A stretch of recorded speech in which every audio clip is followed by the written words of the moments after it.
پارٹیاں تو اب میدان میں دو ہیں، دو پارٹیاں میدان میں ہیں، اب نام بھی لیا انہوں نے اپنے اس دعوے میں کچھ اور باتیں بھی بتائی ہیں پاکستان تحریک، اور آگے وہ بتاتے ہیں کہ اس گیم میں ایکسپائر ہونا بہت ضروری ہے، یعنی کہ آپ کا زائد المیعاد ہونا بہت ضروری ہے، کہ جیسے بکرا منڈی میں بھاؤ لگتا ہے یہاں آزاد امیدواروں کا بھاؤ بھی لگے گا، کھلاڑی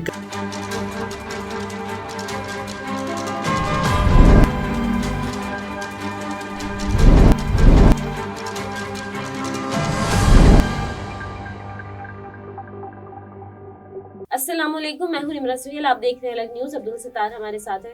کیا پی ڈی ایم 2 بننے جا رہی ہے؟ فیصل وابڈہ صاحب نے کچھ انکشافات کر دیے ہیں، اور اس کے علاوہ جو خلائی مخلوق ہے اور نواز شریف کی کلین چٹ کے حوالے سے بھی بات کریں گے، لیکن اس سے پہلے آپ سے ریکویسٹ ہے کہ الگ نیوز کو سبسکرائب کریں، شیئر کریں، کامنٹس میں اپنی رائے کا اظہار کریں، کامنٹس شامل کرتے ہیں۔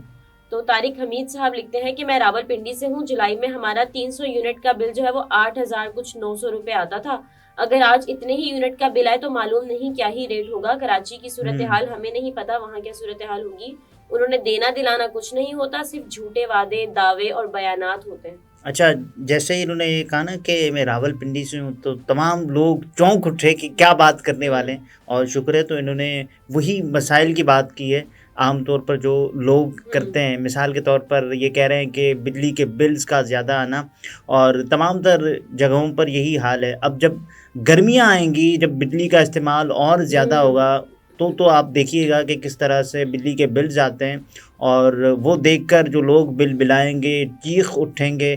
اور ہم نے ایک اس کی تازہ مثال دیکھی بھی تھی، جب گرمیوں کا آخری دور بالکل چل رہا تھا اور اس ہاتھ میں پی ڈی ایم حکومت تھی، یا پی ڈی ایم حکومت ختم ہو چکی تھی، تب لوگوں کا احتجاج، لوگوں کا غصہ، لوگوں کی لڑائیاں سب سامنے آئی تھیں۔ اور ابھی کیونکہ بجلی تو بڑھ گئی ہے لیکن اس کا استعمال کم ہے، تو بجلی کا بل بھی کم آ رہا ہے، لیکن اب دیکھیں جس انداز سے پھر ہوتا ہے گرمی کا آغاز، تو دیکھنا پڑے گا۔ صحیح۔ یہ جو ہے ایک صفدر صاحب ہیں، وہ لکھتے ہیں کہ تمام اداروں سیاستدانوں سے ہیلپ لینا چاہیے، ریٹائرمنٹ کے بعد وہ ان کی فیملی یعنی اسی بدقسمت ملک میں رہیں گے، شاید اس عوام کی تقدیر بدل جائے۔ دیکھیے یہ اچھا ہے، کیونکہ جب آپ اس ملک کو آپ پرائیورٹی بنا لیتے ہیں تو کم از کم اس ملک کے لیے کرتے ہیں جو کچھ آپ نے کرنا ہوتا ہے عہدوں پر رہ کر، اور آپ اس ملک کی فلاحی کے لیے، اس ملک کی بہتری اور خوشحالی کے لیے کچھ اقدامات کرتے ہیں۔ لیکن آپ کو معلوم ہے کہ میں نے باہر چلے جانا ہے، اور آپ بھی اس ملک کو فوقیت نہیں دیتے، آپ بھی اس ملک کو پرائیورٹی نہیں دیتے، اور آپ بھی اس ملک سے اپنی جو زندگی بقیہ ہے سروس کے بعد کی زندگی اس ملک سے باہر گزارنا چاہتے ہیں، تو اس کا مطلب ایک تو یہ ہو گیا نا کہ پاکستان سے زیادہ کوئی دوسرا ملک ہے جو کہ آپ جہاں جانا چاہتے ہیں اپنی سروس کے بعد، تو اس کا مطلب آپ پاکستان سے زیادہ اس ملک کو خوشحال سمجھتے ہیں، اس ملک کو اپنے لیے یا اپنی زندگی کے لیے محفوظ تصور کرتے ہیں۔ تو پھر لوگوں کا بھی یہی حال ہے، لوگ بھی پاکستان میں بدقسمتی سے اب یہ چاہتے ہیں کہ پاکستان میں رہا نہیں جائے، یہ مختلف لوگوں کی خواہش ہے، لیکن وہ جانا بھی نہیں چاہتے، جا بھی نہیں سکتے، اور ظاہر ہے کچھ معاملات ہوتے ہیں کہ آپ کو چلانا کیسے، اور وہاں جا کر کیا کرنا ہے، تو ظاہر ہے پریشانی بھی ہے، آگے کنواں پیچھے کھائی والا سسٹم ہے پورا۔ صحیح۔ ایک صارف انہوں نے لکھا کہ پاکستان میں اب جینوینزم کا دور ہے، عوام کی سب پہ نظر ہے۔ جینوینزم کا دور یعنی کہ ہر کسی کو جینون نظر سے دیکھنا چاہتے ہیں، یعنی عوام یہ دیکھ رہے ہیں کہ کون کتنا جینون، کون کتنا ٹرانسپیرنٹ ہے اس وقت سیاستدانوں میں سے، کس کی کتنی بات جھوٹی نکلتی ہے، کس کی کتنی بات سچی نکلتی ہے، کس کا کتنا فیصد دعویٰ جو ہوتا ہے وہ جھوٹ پر مبنی ہوتا ہے، یا کس کا کتنا فیصد دعویٰ سچا نکلتا ہے، تو یہ سب کچھ لوگ دیکھتے ہیں۔ عام طور پر جو دعوے کیے جاتے ہیں، خاص طور پر جو ہم نے کل ایک ویڈیو بھی کی، 300 یونٹ مفت بجلی اور اس کے بعد کی جو صورتحال ہے، لیکن ملتا کچھ نہیں، یہ صرف دعوے ہیں، بلند و بانگ دعوے، اور یہ بلاول صاحب نے کہہ ہی دیا نا کہ ہم خواب بھی نہ دیکھیں تو اس سے لیکن اب عوام بھی کافی حد تک میرے خیال سے سمجھ چکی ہے، لیکن اس کے بعد بھی عوام کے پاس آپشنز بڑے گنے چنے سے ہیں. عوام کو یہ تو پتہ ہوتا ہے نا کہ آنا تو ان 3-4 جماعتوں میں سے کسی ایک نے ہے، تو اس کے بعد پھر وہ کس دوسری جماعت کو کیوں ووٹ دیں گے. یہ ایک ہے، یا تو پھر اس جماعت کے ووٹر نکلتے ہی نہیں ہیں. ایک دوسری رائے یہ ہے. بہرحال فیصل واڈا صاحب نے ایک نیا کٹا کھول دیا ہے، اس میں انہوں نے کچھ باتیں بتائی ہیں. پہلے تو وہ یہ کہہ رہے ہیں کہ آصف زرداری کے بغیر آئندہ حکومت چلانا بہت مشکل ہوگا، یعنی انہیں بھی کوئی عہدہ دینا ہوگا. یعنی کہ آصف زرداری صاحب سے ان کی جو ملاقات ہوئی ہے وہ اس کو رائے گاہ نہیں ہونے چاہتے، اور وہ ظاہر ہے یہ چاہتے ہیں کہ فیصل واڈا صاحب نے جو ملاقات کی ہے اس سے کچھ فائدہ لیا جائے، اس سے کچھ افاقہ ہوگا، یا آصف زرداری صاحب کو ہوگا یا پھر ایوان صدر میں کسی کو ہوگا. پارٹیاں تو اب میدان میں 2 ہیں، 2 پارٹیاں میدان میں ہیں.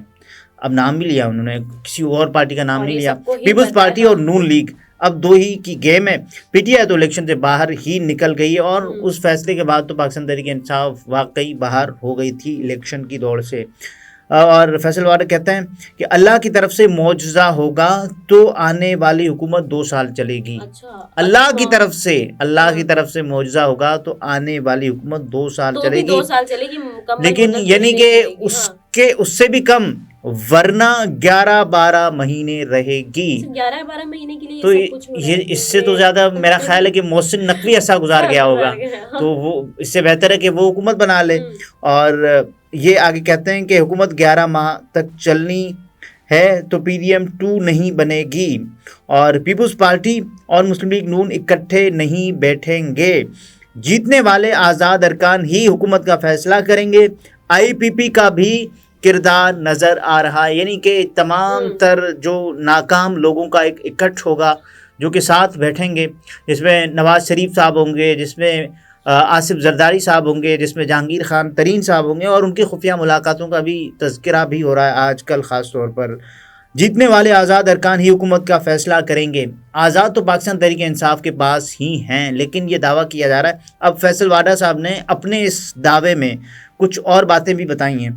پاکستان تحریک فیاض الحسن چوہان صاحب نے بھی دعویٰ کیا ہے کہ جو آزاد امیدوار ہوں گے وہ زیادہ تر چوہان صاحب نے دعویٰ کیا، اور دعوے کے بعد وہ اپنی بات پر قائم بھی رہے. انہوں نے یہ نہیں کہا کہ میرا دعویٰ جھوٹا تھا یا میں نے دعویٰ صحیح نہیں کیا. انہوں نے کہا ہاں جو میں نے دعویٰ کیا، یعنی کہ آپ کو کیسے پتا، یہ آپ کیسے یہ بات کر سکتے ہیں. یا تو پھر یہ تو جنہوں نے ووٹ دینا ہوتا ہے وہ تو لوگ ہیں، وہ تو عوام ہے، تو اس کو تو فیصلہ تو عوام کو کرنا چاہیے. بہرحال وہ کہتے ہیں کہ آزاد امیدوار کو توڑنے کی ضرورت نہیں، وہ ہوا کے رخ کا تعین کریں گے. رخ ہواؤں کا جدھر ہوگا تو وہاں چلا جائے گا. بہرحال انہوں نے کہا کہ سیاسی بورڈ پر تو آصف زرداری ماہر ہیں، اس میں کوئی شک نہیں ہے. آصف زرداری صاحب کو سیاست کا بڑا کھلاڑی اور مفاہمت کا بادشاہ کہا جاتا ہے. ایوان صدر میں ان کی تصویر لگتی نظر آ رہی ہے. انہوں نے کہا ہے پریزیڈنسی میں نظر آ رہے ہیں آصف زرداری صاحب. دیکھیے تصویریں نظر آ رہی ہیں، لیکن فی الحال تو فیصل واڈا صاحب کی اور آصف زرداری صاحب کی تصاویر چل رہی ہیں. اور ہم نے دیکھا کہ یہ جو قربت جس میں تعطل تھا، بلکہ قربت تھی نہیں، وہ فیصل واڈا صاحب کی بیٹی کی شادی کے موقع پر، اور اس سے پہلے میرا خیال ہے وہ غالباً اسی سلسلے میں ہی گئے ہوں گے دعوت نامہ دینے، لیکن سیاسی معاملات پر بھی خاصی گفتگو ہوئی ہوگی. تو اس کے بعد میں پیپلز پارٹی میں شامل نہیں ہو رہا، یہ انہوں نے بتا دیا ہے. تو لیکن ابھی تک انہوں نے لکھا ہوا ہے کہ پاکستان تحریک انصاف غلامی نامنظور، لیکن پتہ نہیں کیسے. خلائی مخلوق کا بھی وہ بتا رہے ہیں کہ خلائی مخلوق نواز شریف کا سلوگن تھا، تو ان کو بھی کلین چٹ مل گئی. یعنی کہ خلائی مخلوق جس کا سلوگن ہوگا کیا اس کو کلین چٹ ملے گی، یہ بتا بھی رہے. اور نون لیگ کی سیٹیں 100 سے کم ہوں گی، 100 سے کم ہوں گی، یہ ڈیسائیڈ ہو چکا ہے، یا یہ ان کا تجزیہ ہے، یا ان کا اندازہ ہے، یا ان کی خبر ہے. 80 سیٹیں ہوں گی نون لیگ کے پاس. اب یہ بھی بتا رہے ہیں کہ آصف زرداری کو کہا کہ ایکسپائرڈ لیڈرز ہیں. آصف زرداری نے کہا کہ ان کا بیٹا اور آپ جیسے جوان لوگ ہیں ملک آگے چلائیں، فیصل واڈا صاحب کو. اور آگے وہ بتاتے ہیں کہ اس گیم میں ایکسپائر ہونا بہت ضروری ہے، یعنی کہ آپ کا زائد المیعاد ہونا بہت ضروری ہے. اور آگے وہ بتاتے ہیں لیکن بدقسمتی سے ایسا نہیں، 3-4 خود ساختہ ہیرو ہیں، 3-4 ہیرو ہیں، ان کو تبدیل ہی نہیں کیا جا رہا. مسئلہ یہ ہے کہ ولن ایک ہی ہے، ولن ایک ہی ہے, ہیرو تبدیل کیے جا رہے ہیں. یہ بہت انٹرسٹنگ ہے. دیکھیے اب ہیرو کون ہے, ولن کون ہے؟ ولن ایک ہی ہے, ایک ہی ولن سے. واوڈا صاحب بھی بتا سکتے ہیں کہ ولن کون ہے, ورنہ لوگوں کے ذہنوں میں شکوک و شبہات جنم لیں گے نا, تو ہم فیصل واوڈا صاحب کو ہی یہ موقع دینا چاہیں گے کہ چینج ہوتے رہتے ہیں, ولن ایک ہی ہے, بات ختم ہو گئی, اس سے مطلب بات ختم ہو گئی. ان کا کہنا تھا کہ اسحاق ڈار جیسے لوگوں کو لائیں گے تو کیا یہ صورتحال درست کریں گے, اور پی پی اور نون لیگ جو تباہی کی ذمہ دار ہیں کیا یہ صورتحال بہتر کریں گی. دیکھیے وہ اصولی موقف پر تو قائم ہیں جو ان کو لگتا ہے. 16 مہینے کی ان کی حکومت تھی. سپریم کورٹ کے جن ججوں نے استعفے دیے ہیں ان کی کرپشن کی فائلز ہیں. نسلا ٹاور غریبوں کا تھا, اسے گرا دیا, منظوری دینے والوں کو کچھ نہیں کہا گیا. فیصل واوڈا کہتے ہیں کہ جیسے بکرا منڈی میں بھاؤ لگتا ہے, یہاں آزاد امیدواروں کا بھاؤ بھی لگے گا, کھلاڑی کا بھاؤ بھی لگے گا, بڑے کھلاڑی کا بھاؤ بھی لگے گا. جو اچھا بھاؤ لگائے گا وہ میدان میں آئے گا, اس کے ساتھ مال لپیٹے گا. انہوں نے کہا اس حساب سے کیٹیگریز کے حساب سے, یعنی کہ یہ تو بتا رہے ہیں کہ بندر بانٹ ہوگی, اور ساتھ میں یہ بھی بتایا جا رہا ہے کہ اب ظاہر ہے جو حکومت بنے گی کیسے بنے گی, اور پیسوں کے عوض, لالچ کے عوض. دیکھیے 12 مہینے یہ بڑی دلچسپ بات ہے, اور اس کے ساتھ ساتھ حیران کن بات ہے. ابھی جو حکومت بنی نہیں ہے, جس کی حکومت بنی نہیں ہے, اگر وہ 11-12 مہینے رہے گی تو کیسے رہے گی؟ مطلب سیاسی استحکام تو نہیں آنے والا, تو جب سیاسی استحکام نہیں آئے گا تو معاشی استحکام بھی, سیاسی معاشی کچھ بھی نہیں ہوگا. لیکن ظاہر ہے یہ ایک ہے چیز جو کہ اس کے بعد پھر کیا ہوگا. یہ 11-12 مہینے چلیں گی حکومتیں, اور اس کے بعد کیا پھر الیکشنز کی طرف ہم جائیں گے؟ کیا اس کے بعد بھی یہ چیزیں نہیں سنبھلیں گی؟ اور کوئی عدم اعتماد آئے گی, اور اس کے بعد بھی کوئی فیصل واوڈا نما یا فیصل واوڈا صاحب ہی یہ دعوے کریں گے کہ ایسے ہی حکومتیں پھر بنیں گی, پھر ایسے ہی حکومتوں کو بنایا جائے گا, تو کیا فائدہ ہے الیکشنز کروانے کا؟ صحیح. ناظرین گفتگو آپ نے ملاحظہ فرمائی. عبدالستار ہمارے ساتھ تھے, اجازت دیجیے, اللہ حافظ.